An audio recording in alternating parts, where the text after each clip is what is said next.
Mic check, mic check, 1 2 1 Channel 2, mic 7. check, mic check, 1 2 1 2. The levels is looking good. Okay. I'm feeling even better. Welcome everybody back to another episode of Channel 7 Podcast. I am your host 7, and today we are in conversation with Platinum super producer. Yeah. Can we? I didn't bring my cake today. I like that. I think we can say super producer Taneruno. What's up, my brother? Man, the stat sheet contains Nicki Minaj, Usher, Neo, Earthgang, Cyhi, Jid. That's crazy. I mean, who else can we say, man? Like everybody, super fly, bro. Yeah. everybody. You know what I'm for saying? sure. Like it's really different on this side, for sure. That's a beautiful thing. It's man. a blessing. I appreciate you knowing who I don't work with. Of course, man. Yeah, that's Of fine. course. That's fine, brother. Do you ever feel underrated or overlooked because your name doesn't like ring off like how it should? Like I feel like with that stat sheet, Yeah. you know, niggas should be talking about Taneruno way more. That's a good question. So should them crackers. I'm saying, but not niggas ain't crackers. No, but you know what? Underrated. That's crazy. No, I don't feel. Let me try to establish what I feel. Okay.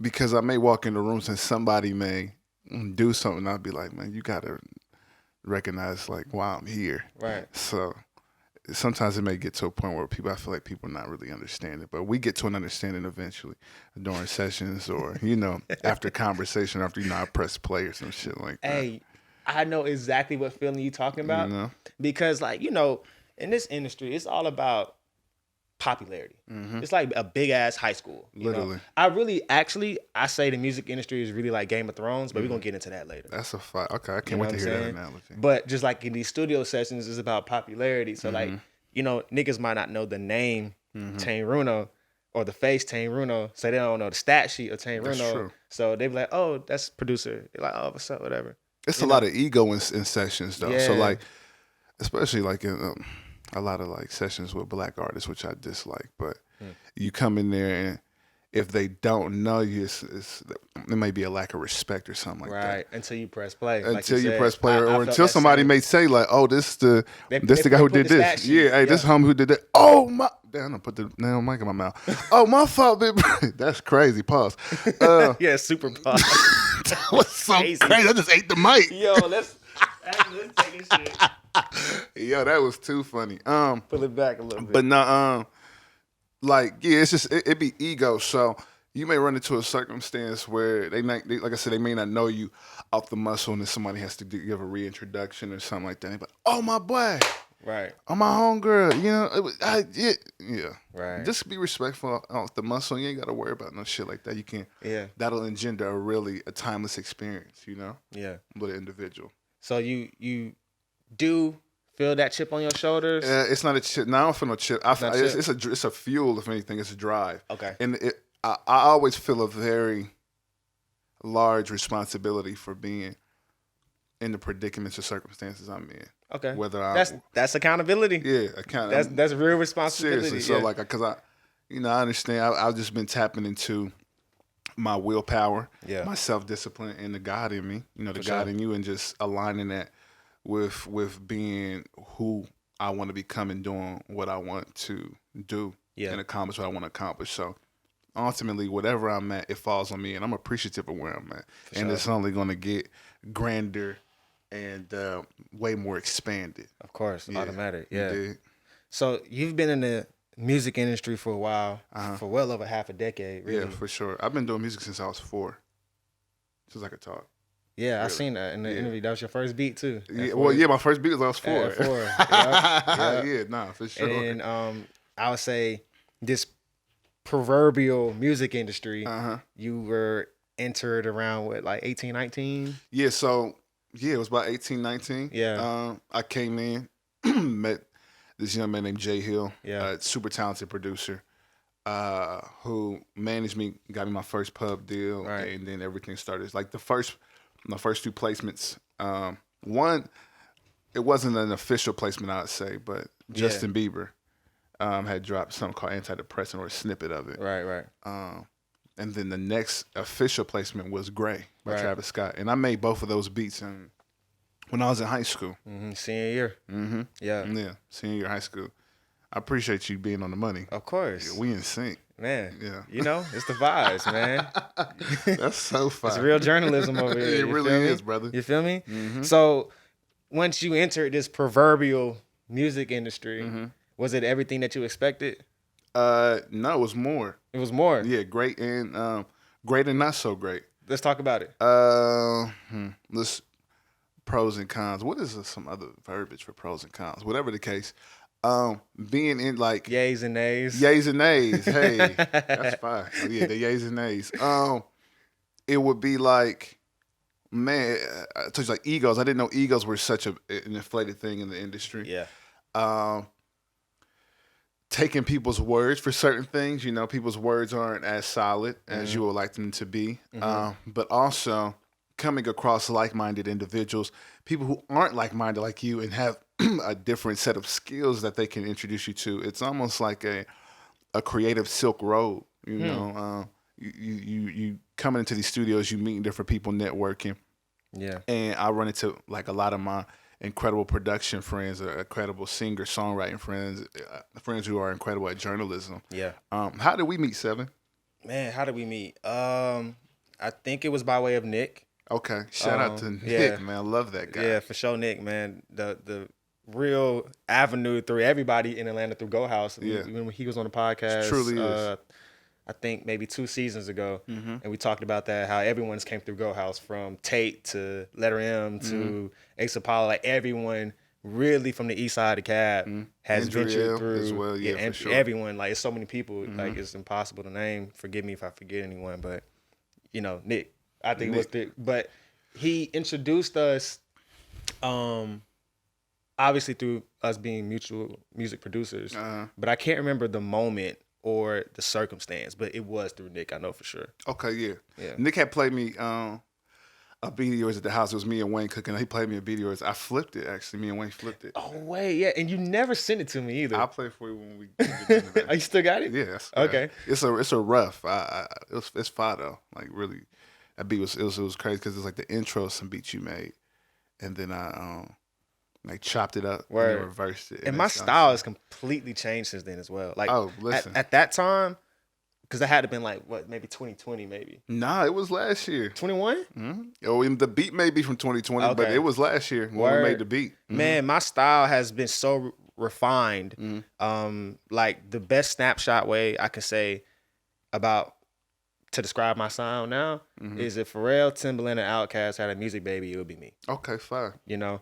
That's a really fine. Thank you. But I discovered that this year, you know what I'm saying? Just through, you know, continuous repetition and being here. You know what I'm saying? Yeah, but that's all it takes to be able to create a sound. For sure. I always told myself as the producer without a sound, which is the crazy, funny thing. You That's know? a bar. So, The thank producer you. without the sound. Yeah, that was me. So to finally I guess ironically discover a sound. Like the 7 sound is a real sound, you know? And it's like, oh shit. 7 sound, that's hard. Thank you, man. The SS. Hey, I'm coming with the bars this episode. I is, see. man. You Yeah, get man. that tattered or I'm something. here. I'm here. But I'm gonna piggyback off of something that you said. You know, we was talking about the music industry. So this, I would say, is my first year actually being in this proverbial music industry. You know what I'm saying? Through the recent successes of Ben and I and everything that's came after that. Shout out to Ben Riley, man. Shout out to what you guys are doing Thank for you. Atlanta and just doing for people creatively, especially black creatives, Thank brother. you. Young black creatives. Thank you. For Super sure. fire. Thank you. I don't know what to do with my hands. Doing some Pop lock, Naruto whatever. shit. Yeah. But like, man, the stark thing that I discovered early on this year through the music industry is that it's extremely dehumanizing. Okay. Yeah, it definitely has its moments where it goes crazy in that department. Because unlike any other business, you are the product. Yeah. Like, most businesses have an intangible, inanimate, or animate object or service that they provide. But in the music industry, you are that. True. You know, so therefore you are viewed as a commodity and not as a person. And your value is based on how much of an asset you are or can become. Yeah. You know, and not off of any personal characteristics or just like real metric of you as a human. Yeah. You know, and I quickly realized that. And it was just like, whoa. Yeah, it's pretty wild, man. I mean, think of moments like where, especially black artists, you got artists like Juice World. He's bigger than he's ever been. Now, yeah, that he's dead. Now that he's dead. Yeah. Now that he is dead, he's bigger than he's ever been. Mm-hmm. XXXTentacion, Pop Smoke. They really do treat it like a commodity. Man, else, your vocabulary is very expansive, my brother. Thank you. Stark. But yeah, bro, it hurts, bro. It hurts. And I always talk about just how it really works when it comes to just black artists and black creators, because I'm just I love us. Yeah. And I always just working towards just being a better me for us, so we can be a better just conglomerate of community for real, bro. And just that we can not profit from our own culture the way others have profited from it. But it does dehumanize you. They treat you like a commodity, and they don't really care for well-being or anything like that. They just care about what attention you can grab, how much money you can generate, and what you can do for them. Of course.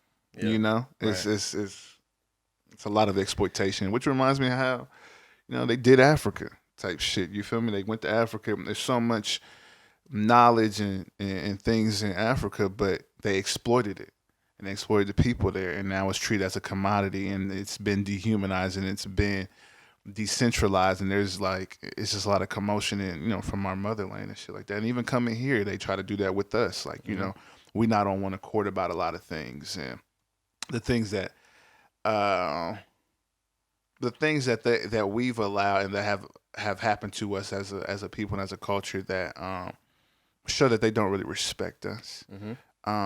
And to bring it to the music industry, they don't. There's not a lot of respect there. Same thing. Yeah, you know, these CEOs and stuff, they're not being respectful. That's why you got people even. It's almost like sweatshop type of work now, because I remember even to this day though, making a song or making a beat, I used to make like one beat a day, bro, because I put all my all into it. Yeah. Like even to the yesterday. Is that a bad thing though? No, it's not a bad thing, but I do know that it's a lot of comparison when it comes to just the world, right? So yeah, I'll come across a lot of producers who I gotta make 7 beats a day. I hate shit like that. Personally, I hate it. I do, because it's like I've never been that producer at all. I've always been the producer who, sometimes I can make 3 beats a day. Right. Sometimes I can make 1, and sometimes I make 1 a week. Yeah. It just all depends on what I feel and what I channel. But I feel like one of the key metrics of the 7 sound is it's timeless. Yeah. Because it's not even a microwavable creation, And hey, to each his own. I'm not saying just because you make 7 beats a day that it's gonna suck. I just don't like the mentality that people think that they have to make 7 beats a day to be successful or productive, or that kind of comparison competition as a producer. Zaytoven makes 7 beats a day. He can make it in 5 minutes. So that means that needs to be my metric. And that's what we deal a lot of just in general, because the thing is a lot of people who have been successful are models to success. So we like to see what they've done to get there. Right, we like to sort of map that out, because that's how people become great. I give a comparison. We ain't never seen nobody like Michael Jordan ever in the league. You know what I'm saying? He came doing different tricks, different crossovers and shit like that. But the fact that we had him, a lot of younger athletes were able to see that, and now we got a whole lot of athletes who can do that shit. Right. You feel me? He was a pioneer about it, but now you got hella niggas who can dunk and cross over and shoot threes and do a lot of things. The backs so even when it comes to just anything that people are wanting to become, production, music, artist, songwriting, they're modeling their careers after, and they're processing the careers after people who have done great things. So they may have seen a video where Zaytoven's I'm making 7 beats a day, or Cardo making 8 beats a day, and they're like, I gotta do that. That's how I'm going to get to where I need to be and stuff like that. And it can be good or bad. It's about. I feel like it can lose its essence if you lose intention behind what you're doing. So if you just doing that shit to do it, and some people have businesses, so they it's literally they set goals for themselves, and they're like, I gotta have 20 beats by the end of the week because I'm selling them online. Right. And that's how I keep my business up like a product. Like I'm not necessarily making napkins or barbecue sauces, but I got a BeatStars page. I got to make these beats so I can put them out there and this, that, and the other. Right. But you can't get lost in that shit sometimes. And I'm not necessarily a person who's like, I got to churn out 30 a day. It's just what I'm feeling. And it's worked out for me. Right. You know? Yeah. So, but I do feel like it can get. I've been in the studio where people like forcing it. I just, I'm like, just do your thugging. Right. I'll come on the tail end, might get a little co-pro, you know. Yeah, but I don't be pressed. I don't press it when it's like, cause I fast from like creating sometimes, but also like changing environment helps, man. As long as you are just make it fresh. Yeah, like revigorating, being invigorating about just how you just are creating. You get into like I saw it happen because you get yo you're out of pocket, sir. Violation. That is funny. Nah, but to bring it back, bro, like I said, people just do a lot of comparison to their models and want to do what they do, and they feel like we're because we talked about it. With repetition, you do become better at things. Of course. Can I curse? Of course. Oh, I cursed like 6 times already. Yeah, probably. we did. My fault. But you become better at things like the more you focus on it, the more you practice it and shit like that. So right. Yeah. That's how folks is probably doing it. Like I gotta be able to push through. I gotta make this like a second nature. This gotta be my sixth sense. As good as I'm gonna become at this music shit, or this soccer, or this basketball, or songwriting, or anything like that. And you did. Right. Yeah. So how do you navigate the reality of being a producer yourself, like between having to protect yourself from people stealing your credit or, getting paid fairly on time or at the fair rate or just, the reality of what it really means to be a music producer because, especially in this digital age, so many people, other artists and producers, we live and thrive off of accolades. So you can go to someone's Instagram page and see platinum, gold, this artist, whatever. And you think, oh shit, these niggas really popping. They got money, they swagging. And that might not be the case. It might not always be the case. So the thing is, being decorated is a great thing. Of course. Because it's like your resume. Exactly. So people kind of, if you got gold and platinum records that have over 1 million, they know that you are clearly a key denominator in that success. In those successes. Right. So they're like, okay, I know I have a higher chance of making something happen with you because of your successes. So it's good to, but it's not always the reality of things because somebody may go platinum and only got 1% on the record. Now, noted, I'm not taking nothing away from them, but it could be that they're not necessarily seeing a lot of funding. They're not able to live off of their own. Exactly. So it just varies for how you rocking with it and how you're doing it. Right. Some people utilize their resumes to venture into other businesses like doing Twitch streams. Right. Making kits. Music is just a liaison to other. Literally, it is literally it. Man, you a spelling bee champ? Just get these multiple syllables out. Fuck with it, man.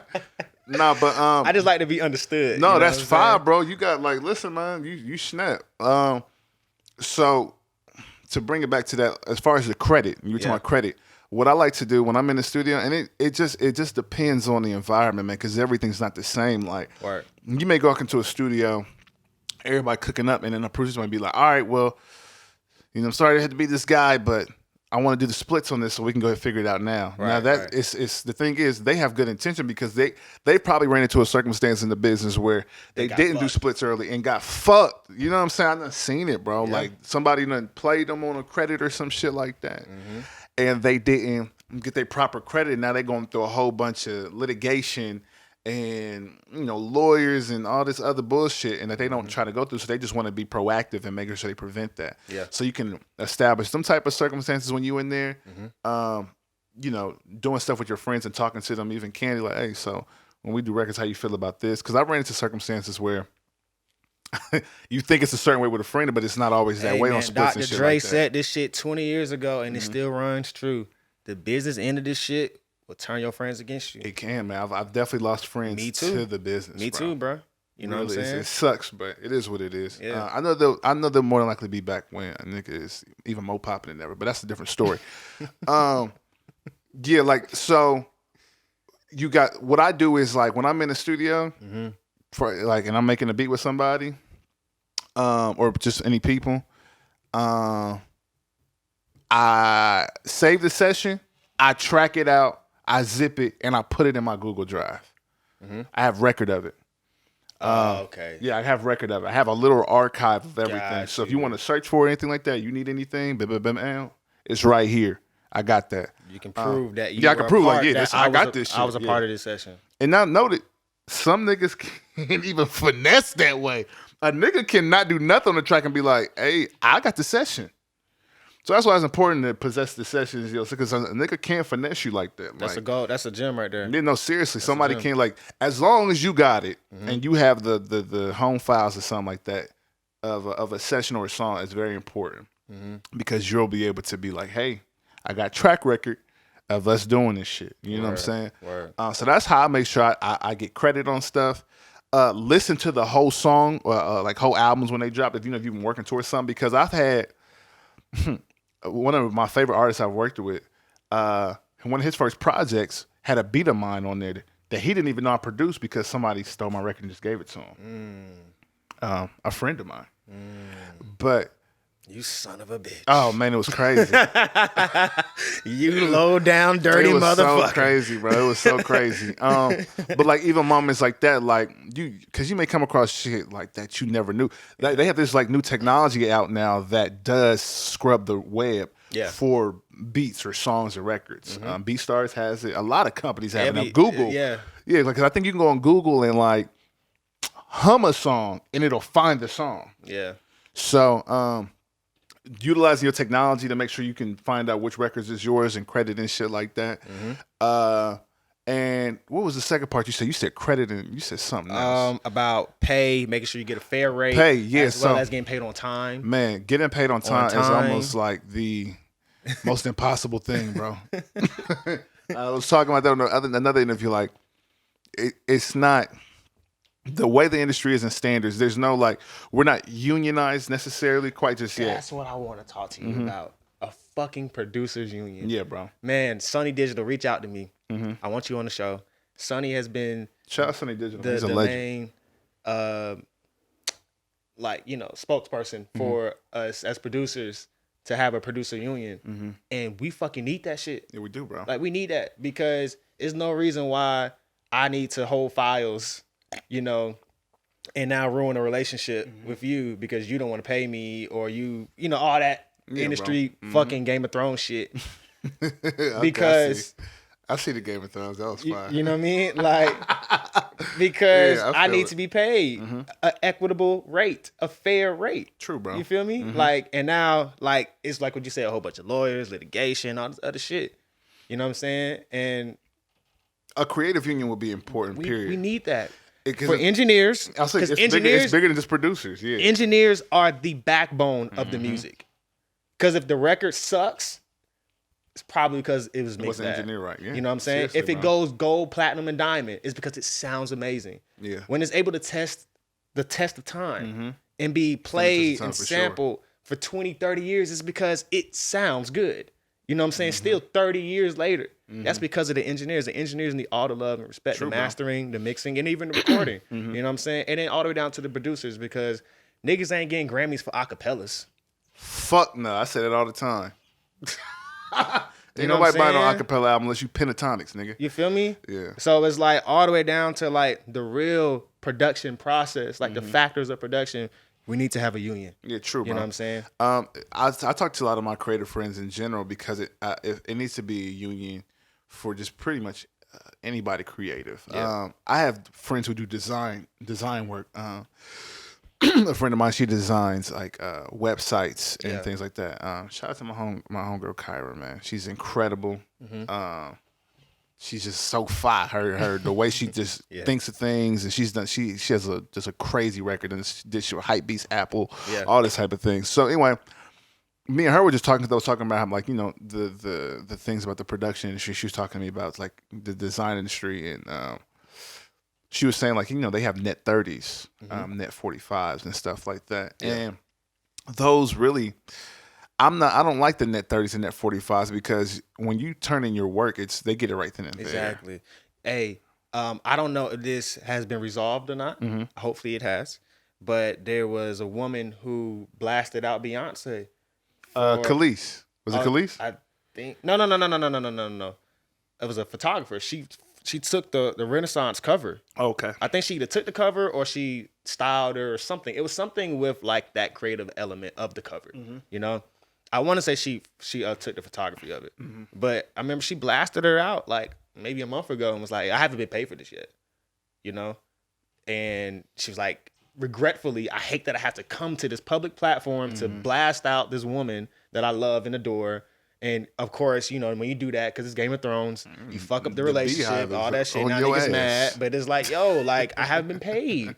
Yeah. I haven't been paid yet. Yeah. You know, and this is the only option I have left. And it's like, that's not fair to the people who, you know, have real lives and real bills, you know, and they are intertwined with the success of that album or anything. You know what I mean? It's so crazy, bro, because the thing is, the only person we can really reach out to or thing we can reach out to is the artist. But the artists, man, they don't even have a direct hand in this shit. They're really sometimes, just it really be like the managers. It'd be management. It'd be a lot of people behind the scenes and logistics and stuff. And managers, boy, you better watch out for the motherfucking managers and lawyers, man. I mean, you got finance. The thing is, even when it comes to payments, so you have a finance department and they have employees there who have managers of the finance department, and these guys have nothing to do with creativity. They're literally just doing logistics. Yeah. And so they're like, man, they're not on it. They don't have a sense of urgency because it ain't they get paid every week. Right. They don't give a fuck. They don't give a fuck. I get my check, nigga. Like, we're gonna see about yours. So that shit does suck, man. And you will. That's why it's also important to have a union, because you can have somebody who can really directly talk to the people in the logistics, or the people in the finance department, or the people in the publishing department who aren't creative, because creatives really, it can become overwhelming, especially when you're like an independent artist and stuff. You're being creative and you have to handle the business of things. Right. That's why it's so important to have a team who can help you and assist you in those and getting your vision across and handling the things that are not so pretty, the behind the scenes shit things. But a union is important, bro, because like I said, the net 30s, net 45s and shit, those suck. But I feel like the biggest way to be able to make that shit change is through Congress, honestly, bro. If we had literal bills that were for the creative people that said, hey, creatives get paid as soon. It needs to be done within 7 days of a project dropping or something like that. Because I've dealt with companies who pay beforehand. I've dealt with companies who have put beats on layaway, nigga. Like, seriously, really cool operations is how they go about things. That's fly. And they are definitely a very small percentage of the industry, though. Of course. Yeah. Nobody necessarily moves like these individuals. And so a union would be important. I talked to I would love to talk to Sonny about some shit like that and make that shit happen. Yeah. Let's talk, Sonny. Let's talk. For real, bro. Like I said, the main thing that'll help drive that is if we had like some politicians or somebody putting in law that these things are standard, like making an industry standard of when people get paid certain rates. Like, there's a minimum wage in America. So it would be awesome if, producers or anything like that got a minimum wage or minimum sort of equity type of thing. Because I know everybody don't got necessarily $1,000 or $500, but to just, I don't know, give some equity or something to an artist, a producer, and a songwriter, so everybody can thrive off of something they love doing, their passion. Of course, you dig. That'll be very important, bro. And it is coming. And if Sonny's not necessarily leading the charge, I'm going to help lead the charge. I'm going to change all this shit. Yeah, it has to change, I'm going to flip bro. this motherfucker on this head. It has to fucking change, bro, because it's just ridiculous that be waiting on some fucking money. And I know niggas who have hard times even feeding themselves because they haven't been paid on shit, bro. Waiting over a year for payment for a $3,500 payment. That's ridiculous. These labels have plenty of fucking money. Why couldn't you just clear this $3,500? I already got to pay a fucking lawyer. Facts. You feel me? Yeah, I gotta pay a lawyer. Like a band out of that shit. You dig? And then like some of my friends have managers, and they gotta cut the manager in. It's ass, bro. It's really ass. So, God willing, that will change expeditiously. So, the game has changed so much as well. It hasn't changed in some ways, but it has changed tremendously in the past 20 years, right? And metrics aren't really metrics anymore. We was talking about just the reality of a producer, the reality of music, really, but specifically a producer, since we are producers. All right. And it takes 1,500 streams to equal one sale. One sale, right? Bro. Yeah. So let's do some math real quick. 1,500 streams, one sale. It's 500,000 sales to go gold. Yeah. So I remember through the success of this year or whatever, I was in my bed thinking, I was like, man, I feel like we should be going gold soon. Right? And I did the math and I said, 1,500 times 500,000, 750 million. Yeah, bro. I said, nah, my math got to be wrong. So I hit my lawyer. I said, hey, Tiff, did I do this right? She said, yup. I said, are you telling me I got to stream this motherfucker 750 million times to go gold? Yeah, bro. To go gold. It's really wild. At that moment, I said, oh, fuck no. I'm about to get my own plaque. So I bought my own plaque. That's fine, bro. No, I did. I bought my own plaque. That's hard. No, because it's art. You can get your own plaque, nigga. It came in the mail 2 days ago. That's fine, bro. Congrats, my nigga. Thank you so much. Thank you so much, guys. Yeah, that is funny as hell. Like, because of that, like, it was just like, whoa. It was a moment of self-validation. You know, because I remember when I was telling someone, I was like, yo, like, this is what it costs to, or it takes, I mean, cost. This is what it takes to go gold. I'm about to get my own It costs because time is money. And it does cost. And then For real. It's a lot of shit, right? It is. And I was like, yo, I'm about to give myself my own plaque because these numbers are real. These numbers are amazing. And I deserve to feel celebrated. I should feel celebrated. And I can't wait for anyone else to celebrate me. Yeah. You know what I'm saying? I think about when Ace Hood's wife giving him his own plaque for the number of streams that he did like 2 years ago. And I remember that post and it hit totally different. Because I was like, oh, that's why. Like, I get it. Because in all intents and purposes, if you were to do 40 million streams, or 40 million units. Let's say, fuck streams. If you do 40 million units 20 years ago, nigga, you're diamond 4 times over. You know? So it's all about perspective, I feel like now. With just how we look at things, because just because these corporations, these people, you know, say, hey, you're not this until you meet this, and these are the moving goalposts that we make, you're not successful until you hit these goalposts, doesn't make that true. You know what I'm saying? Because it's fucking extremely hard to get even 1 million streams. Oh, yeah. Fucking even 30,000. You know what I'm saying? So, like, I encourage everyone to celebrate themselves, validate themselves, you know, by celebrating all wins, because gratitude is how we show love to the universe. Yeah. Celebration is how we show gratitude to the universe. You know That what is I mean? true, bro. Shout out to Nicki fans, man, because I don't think that Yikes may have over 750, maybe. Oh no, it has to. It has to be a billion. But this is the thing about this is why I say shout out to the Nicki fans, because Nicki fans go and buy records. I'm already ahead 1,500. Yeah. Nigga just spent 99 cents on a record, or $1.30 probably now. Yeah. The Nicki fans go and buy records. Right. Taylor Swift recently, biggest opening week in the bundle era, 1.57, I think, million first week. I think so. Yeah. So first artist to have 1 billion streams over in a week on Spotify. Listen, that's just Spotify. Right. And remember, you said 750 is gold. And that's another thing too. That's another thing too.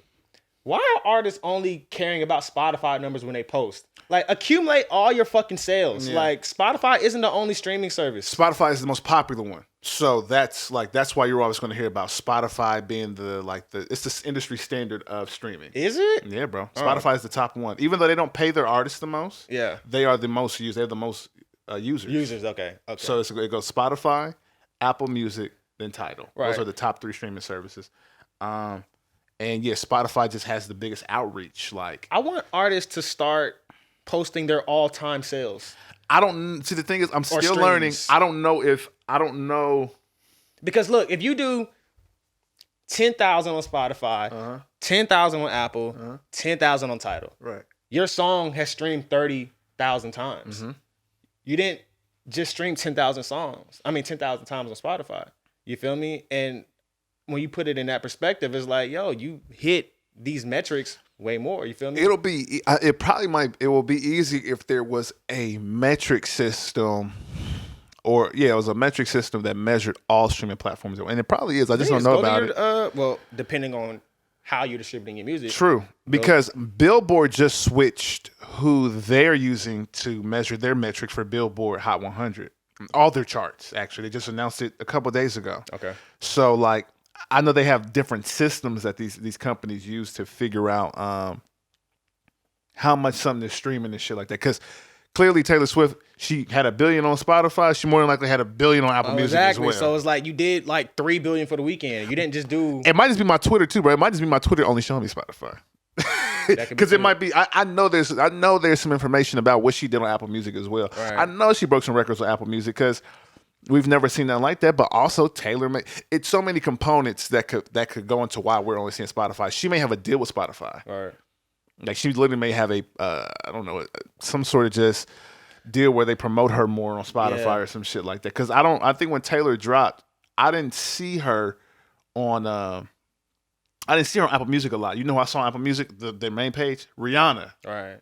Was that same weekend? Lift Me Up. Was it the week after or the week before? I think it might have been the same week. I may be tripping. I think that was I may be tripping. Weekend. Yeah. So all I saw was Rihanna on Apple Music. Like they had her at the top. When Beyonce dropped, I saw all Renaissance at the top. Of course. Like shit like that. I know but it goes to like certain deals that these artists have with these companies. Because I think Drake had a deal with Apple at one point in time, and remember he had OVO Radio, and also he probably had a portion of the deal that said, my music drops, I need to be front page. Here. Front of the New Music Daily, front of Rap Life.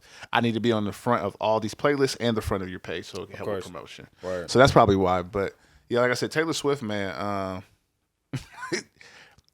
independent artist now. Yeah. 1.5 million first week. And just had number one this week as well, 333,000. Unheard numbers. If you get 6 figures in a week, fire. It's different. You fire in this era of streaming because, like I said, that we just did the math, 1,500 for one unit. Mm-hmm. I said this before. I don't know any song I've ever listened to 1,500 times personally. I just don't know any. Like I looked on my Spotify, I looked at my Apple. I think the most streamed song I had was "Stronger" by Usher. It's a record I produced, and that's because I had that bitch on loop, so I could run it up. And that shit was just like at probably like 650, 800 or some shit like that. Yeah. You feel me? Right. But yeah, like Bad Bunny is probably the biggest. He's the hottest artist this year. Right. The biggest artist is Taylor Swift is the top selling artist already. First week of her album. Yeah. And like I said, when you see those 6-figure numbers, it's good. I feel like to me, my standard is if you get 70 first week, 65 to 70 first week, decent. Yeah. Because like. It's tough. Niggas used to go gold in a week. That was nothing back in the day. Over 100,000. It used to be R&B acts that we don't sing them at all no more. Bro, and that's what I say. It's a different game. The metrics have changed, and you have to validate yourself. Yeah, you do, bro. You really to make, like you said, giving gratitude, because that helps with just your energy with the universe and shit like that, bro. It helps with just being happiness. It helps with internal happiness and really wanting to drive and continue doing stuff. Yeah. Honestly. Going gold. The thing is, though, if you understand how this metric should really work, going gold is an awesome thing. But if you own a high percentage of a record and it keeps getting streamed, doesn't matter if it goes gold. You're making plenty of money. La Russell, he hasn't gone gold yet, but he's making money though. He's making hella bread. He's making money though. He making hella bread. He making more than a lot of artists who have gone gold who don't own they shit. Oh no, he made like 50 bands in like a weekend. A week, bro. A week, yeah, like a weekend. That's right. Because he was showing it. She's like, I gave it on this platform, and it's also about how you go about interacting with fans and stuff like that. Because it's bigger than just the music. Now you are a brand, right? Merch, touring. If you can make skits, you can get video content. Any of these, it's literally a brand. It's all inclusive. You have to be a Renaissance woman, a Renaissance man, a Renaissance person. There we go. Yeah, that's inclusive, gender inclusivity. Yeah, for sure. To be like to really be able to take this show to a new level, because like you have actors who are rapping and singing. You have rappers who are getting into acting, and then they'll go and do some shit like Rick Ross was just on a wrestling on AEW. Yeah. Another avenue for him to get bread. You know what I'm saying? He's an entity now. He owns Wingstops. Yeah. Everything is inclusive, and because if you're a brand, if you are a notable figure, shit can pop. Kim Kardashian don't do no fucking music, and she's one of the biggest people in the world.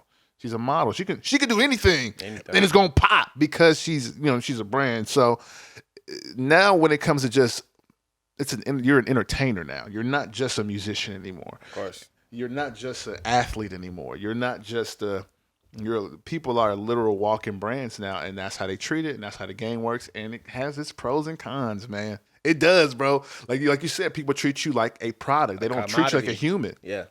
At certain points, like nigga, like it sucks that people can't go outside. Like these celebrities can't go outside, and they got hella paparazzi around them pushing and shit. I've seen a video of Tom Hanks yelling at motherfuckers like, "Nigga, back the fuck up off my wife." He ain't say nigga, but he said, "Back the fuck up off my wife." Like. Like she's just trying to get to the car. Right. It's a crazy world, but I've been prepping doing my push-ups because I know it's gonna be like that for me on mine. Mm-hmm. No cap, 7. No cap. You did. All right, got 2 more questions. We gotta get out of here. Okay, bro. This is a good interview, man. I wish we was here longer, bro. Oh, man, Bring me back. Me too. I will. Okay, please. For sure. I got another one in an hour, so we gotta. Say less. Booked and busy, man. Booked and busy. We love it. We love it. All right, but check. I heard this on a previous interview, and when I heard this, I was so happy. Uh-huh. It touched my heart. Okay. It did, because I never heard someone else have the same thought process as me and have actually done it. Mm-hmm. Your name was previously Taji Jones, and you changed it to Taji Osa. Yeah, Osar. Yeah. Osar. Mm-hmm. My dad, But wait. Let me tell the people why you did it, though. Okay, go ahead. Taking away the slave name. Yeah, bro. Get rid of that. Taking away the slave name and creating a legacy of your own. Mm-hmm. You're not going to find a Jew with the last name Hitler. You won't see it happen, right? Fuck no. You won't see it happen, but we continue to allow the transgressions of, our colonizers to be attached to our name and our legacy, continuing their legacy. Mm-hmm. You know what I'm saying? I feel the same way. Like, I plan to change my last name at some point. I was going to wait on some cute romantic shit, whatever. Like, I want to do it with my wife to be, because, like, if I'm going to change my name and you're going to change your name anyways. Bro. Do it however you want to. Like, let's do it. Just change it. Yeah, it's going to happen. Let's do it together. Because it's like, if you're going to have to change your name anyways by custom, then, just wait. Let's create our own legacy together and then rock it like that. So, much love to you. You made me think of a question. Would you take your wife's last name? I haven't thought about it. Okay. I never thought about it. That's a bar. That's different. I know some men who've done that. I don't think I would care. If her shit fire, then yeah. Okay, yeah, for sure. If it's fire, it is not colonizer connected. Okay. Man, shout out to 7, man. Yeah. Progressive brother. Of course, man. Progressive black brother. Yeah, man. But yeah, I thought I was so fly, man. I think that we as Native American, African people in America, we need to do that. Yeah. You know what I'm saying? Because it's just like that psychology type of thing where it's like... It's that deep, 7. Like, I tell a lot of my friends, like, man, when something is so deep that it's second nature that you're not even thinking about it, that's deep. People having... We don't have no original last names. A lot of our black people don't have original last names here, bro. Like, my name was fucking Jones. Jones is the second most popular surname in America. Number 1 is Smith. Number 3 is Johnson. Mm-hmm. Brown after that. And Brown after that. Damn, it is. Mm-hmm. Brown Plantation in North Carolina was the biggest plantation in the That's crazy. Why the fuck would you want that name? I don't want it.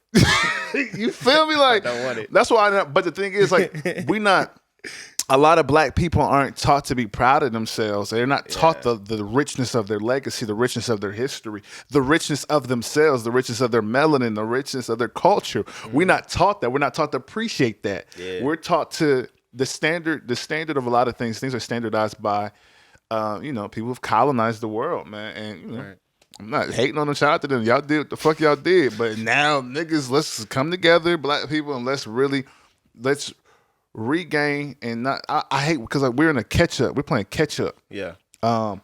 They see I don't know. I already said this in an interview, but they said the first trillionaire is going to be somebody who knows how to mine asteroids, because asteroids have so many natural elements and shit like that. You feel me? Fresh water as well. Yeah. That's how Earth got water, because an asteroid hit the Earth, melted, and that's how we got water on Earth. Oh, wow. Yeah, asteroids have a tremendous amount of fresh water because it's icy, it's frozen, and it's untouched, and they have rare minerals you're not going to find on Earth. But if somebody's able to mine asteroids and bring that stuff back here, diamonds, gold, all that type of shit, we will have a lot. That's the first trillionaire. That's why they going to space. Exactly. But this is another thing. No country in Africa has ever been to space. And the space race is happening right now. There are no black leaders in the space race. You have Jeff Bezos with Blue Origin. You have SpaceX with Elon. There's a few more. There's a 3D printing company that 3D prints rockets that are really cool. Wow. And back in the day, rockets, when you use them, they were usually used for like 2 or 3 times, and that was it. Right. Now rockets can go and come back. Reusable rockets. So that means like, nigga, we can make, it's like a car. Yeah. Imagine if you got in your car, you can only drive it 3 times and that was it. Yeah. No, rockets are like cars now. They can travel in and out, go back and forth between space. Wow. And that's what, and I would love to see more black people in the tech world and to do that, because that'll be able to help us propel forward. We're just coming across our first billionaires, and you see what's happening with our first billionaires. They had nobody to go to and give them any advice on how to handle the psychology of this. You got a black man from the south side of Chicago who grew up, you know what I'm saying, not with a lot of money. Now he's a multi-billionaire, and now they're also able to strip that shit away from him. Mm-hmm. They don't prepare us for stuff like that. It comes with a lot of other shit. Mm-hmm. And, you know, while we dealing with our first billionaires, we also are dealing with some people who are doing a space race. We don't even have any trillionaires yet, or no shit like that, or trillionaire black-owned companies. So I love for black people to be able to change their last names at least first, or just in the midst of baby it all. Steps. Yeah, baby steps. So we can be able to get to these points in time where we're not playing catch up, and we are literally in the lead or leaders or shit like that. You feel me? For sure. All right. Last question. Uh-huh. What has been a key failure that you've experienced through your musical journey that has prepared you for the place that you're in right now? Oh, man, that's an awesome question. Honestly, when I think about it, it's probably not even a failure, because, man, it was alchemy. You know, the shit was able to humble me. Alchemy. Yeah. So I'm trying to think of something that really... I fucking love this pod. No, for real. It would probably be, man, I don't know, losing... Man, so many moments, man, that have really made me who I am. But one of my first ones was like losing beat competitions, and not having that validation from producers I thought were the GOATs and shit like that. Yeah. It really made me go back and really work on my craft and really study and really give a lot more time and energy to it to become, and just see what it takes to become greater. Yeah, you know what I'm saying? It's like when Kobe used to be the first one in the gym, last one out type shit. But also learning to love it in the process, because I didn't want it to become dreadful. And I don't like that. I love music, and I don't want it to be a fucking burden. Yeah. So, man, damn, yeah, losing beat competitions, bro. Yeah. The Justin Bieber shit, he posted it, and it didn't come out. Right, it didn't come out. I was so fucking hyped when he posted that shit. I said, nigga, it's up, nigga. Y'all niggas ain't touching me, nigga. I was so pumped about that shit, bro. And it didn't come out. Right. So it's just like learning to be patient. Yeah. And more so learning to take the reins of my own career and do what I need to do and not wait on anybody. I did a lot of waiting, bro. I did a lot of putting all my eggs in one basket, hoping somebody would make that happen for me and shit like that. Yeah, no, sure. I had to get on the floor. I had to turn the wheels myself. I had to drive. I had to do certain shit, like in addition to people helping me. Right. So that's how that shit worked. Those are the moments those are some key moments that helped me become a lot more humbled, a lot more appreciative, and a lot more great at what the fuck I do. Hey, man, that's love. That's an amazing way to end off the show, man. Thank you for coming on. I appreciate having you, this bro. amazing conversation with us, man. We dropped some real gems. We did for sure, man. We got to link up absolutely after this. For sure. Done deal, brother. Absolutely. I appreciate you for having me. Thank you. For real, King. Love. Yes, sir. Love, bro. This week on the Underground, we have the letter M with Havin. Oh, shout out M. Shout out to M, man. Channel 7 podcast, the Underground, the letter M. You know the vibes. Channel 7.